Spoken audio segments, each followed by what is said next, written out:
आज मी बनवली होती आंबा बर्फी। आता आंब्यांचा सीझन आहे, तर चला फटाफट आंबा बर्फी बनवून घेऊया। आंबा बर्फीसाठी सगळ्यात आधी मी पूर्ण एक नारळ घेतलेला आहे आणि त्याचा ना काळा पार्ट काढलेला आहे। आता 1 वाटी ओला नारळ आणि 1 वाटी साखर टाकून मी त्याच्यामध्ये थोडंसं दूध सुद्धा टाकलं आणि त्यानंतर याला मिक्सर मध्ये छान असं बारीक केलं। एका कढईमध्ये तूप टाकून तयार मिश्रण टाकायचं आणि याला छान असं परतून घ्यायचं। एकाद मिनिट परतल्यानंतर याच्यामध्ये 1 वाटी दूध टाकायचं आहे आणि पुन्हा याला मस्त असं परतून घ्यायचं। मिश्रण थोडंसं घट्ट झालं की यामध्ये टाकायची आहे मिल्क पावडर। आता मिल्क पावडर जर तुमच्याकडे सुट्टी असेल तर मोठा 1 चमचा टाका। मी इथे 10 वाला 1 पाकिट वापरलेला आहे। मिल्क पावडर सोबतच मी इथे 1 वाटी आंब्याचा गर टाकलेला आहे। तुमच्याकडे जे आंबे अवेलेबल असतील ते तुम्ही आंबे इथे वापरू शकता। आता जसं मी व्हिडिओ मध्ये दाखवलं ना त्याप्रमाणे आंब्याचं मिश्रण छान असं घट्ट करून घ्यायचं आणि त्याला थंड करायचं। थंड झाल्यानंतर एका प्लेटला मस्त असं तूप लावायचं आणि तयार मिश्रण त्याच्यावर पसरून द्यायचं। आता ही जी बर्फी आहे ना ती तुम्हाला 3 ते 4 तास तरी फ्रीज मध्ये ठेवायचे सेट व्हायला।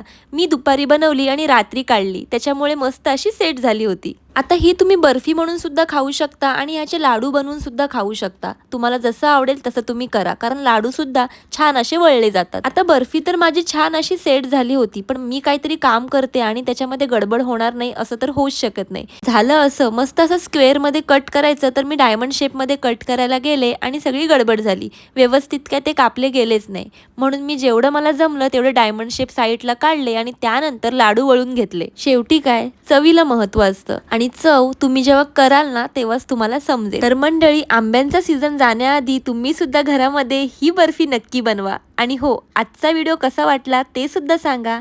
ठीक आहे, बाय।